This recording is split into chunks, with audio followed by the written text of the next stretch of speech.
The difference in the SEC is trying to face physical teams for 4, 5, 6 weeks in a row. It takes a physical toll on your body. Taking that physical beating makes it really hard. That was Tim Tebow, who I think said physical in 3 straight sentences, which is why maybe he's not so physical for the television cameras. But anyway, he's exactly correct on this deal. The physicality of this league, the in and out every single week, is nonstop. It is exhausting. It is never ending. And that's what you're getting into when you play in the SEC. That's the difference between it and all these other leagues. That's why I think, you've seen Georgia. They just came off a 29 game winning streak. Okay, in that 29 games, they played 18 SEC games. They lost one of them, but they played 18 SEC games. Excuse me, 29. They won. They didn't lose any in that 29. The 30th game, they lost one. So when you take a step back and you look at, Florida State is now the nation's leader in games won in a row. How many SEC games have they played in that time? They've played a couple. They played the Gators. They played LSU. They played the Gators before that a year ago. Florida's a losing program right now, right? Like, no one's confused by that, right? It's not the same as playing Vanderbilt, but it's not like playing Ole Miss, to be honest with you.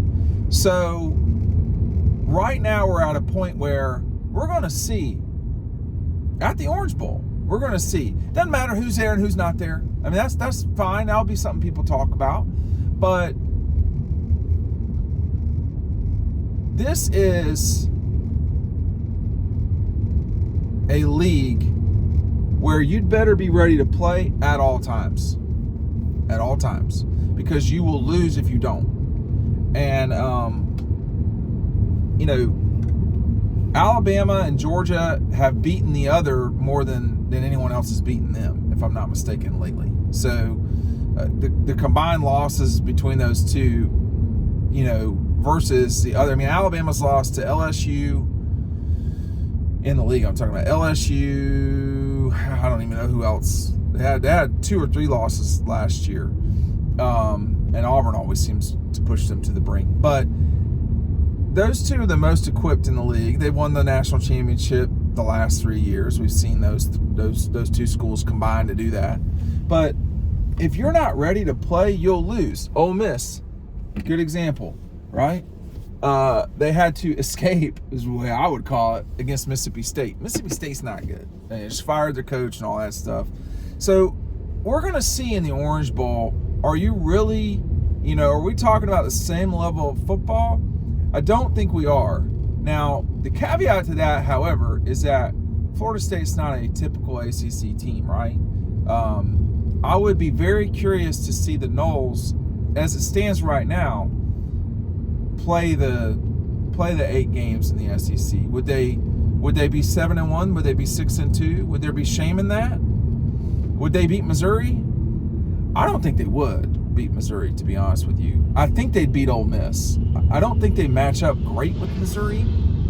So I don't think that's where I would go with that one. But when you look at Michigan, I think for me, we've not done our picks for the playoffs or anything like that. I am probably going to pick Michigan to beat Alabama. I know Michigan's favored by a point or whatever it is, 1.5, but I just don't think that's the greatest matchup on earth for Alabama, actually. I think they upset Georgia. They got themselves into position, and they're good enough to win the national championship. There's no doubt about that. But I think Michigan can do what Alabama does pretty well, and they'll just kind of slog around with them and fight it out and probably win that game. You're talking about a 1-point game, 1.5 point line. That's just a total guess. Slight edge to Michigan. But, if they don't win that game, you're really going to be, that'd be a huge indictment of the Big Ten, to be honest with you. And Alabama's not lost a playoff Well, they lost to Georgia. I don't mean a playoff game. They've not lost a semifinal, if I'm not mistaken, since they lost to Ohio State in 14. Excuse me. So when they get to this moment, they're typically the SEC. I'm trying to think of the last time an SEC school lost a semifinal. Actually,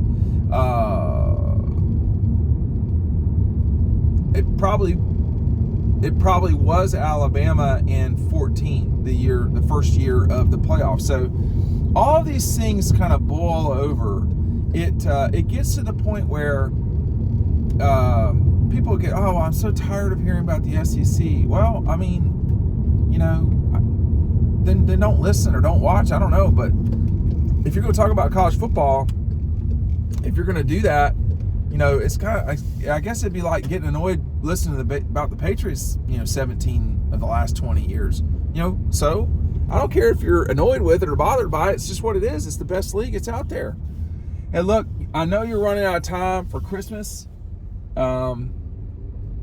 We've still got books. I don't know if you're going to get them on time, but our friends at Red Zone, they have both books. They have Dog Struction, they have Double Dogs. They got a lot of other stuff though too. I mean, that's what I'd go in there for.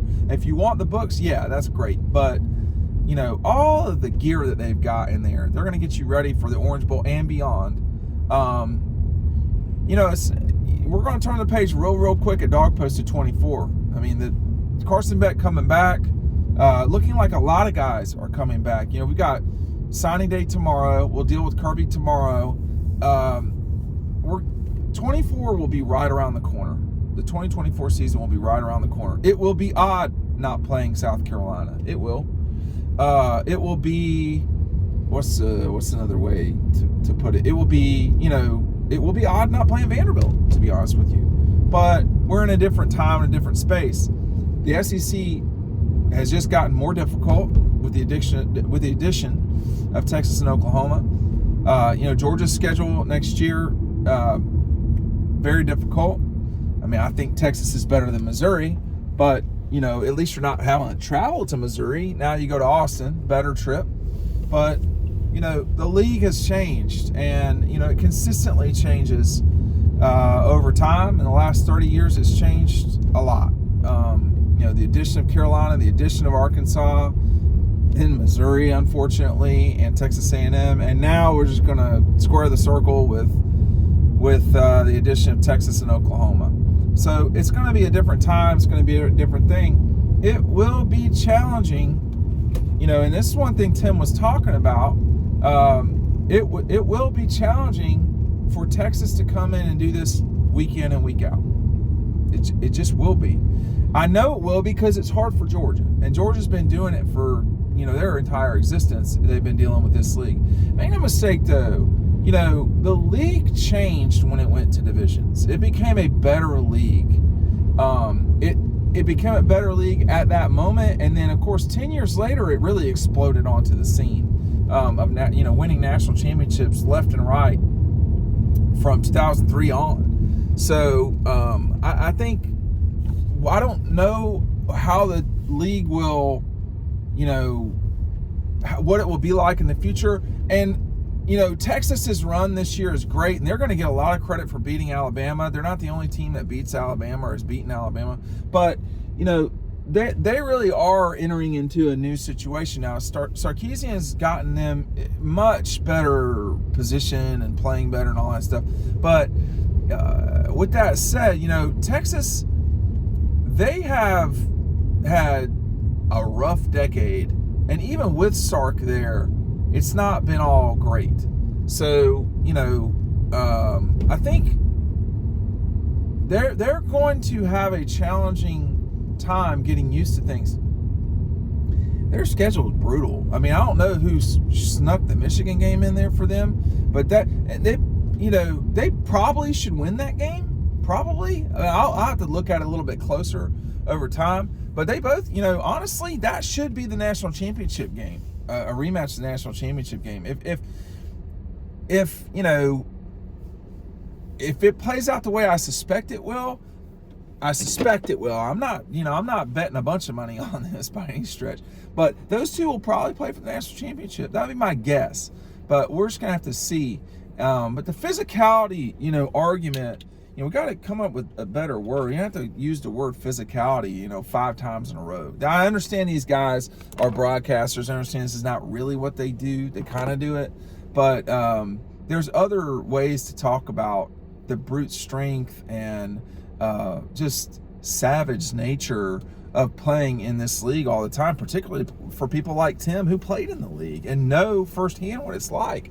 But it's gonna be a real brutal switch for Texas OU, and I would be curious to see what Florida State would do in the SEC. We're going to get an opportunity to see what they do, but man, it wasn't good against Florida. Now it wasn't good against Florida, and I don't know what, it looks like a lot of the Georgia players are going to be playing in this game.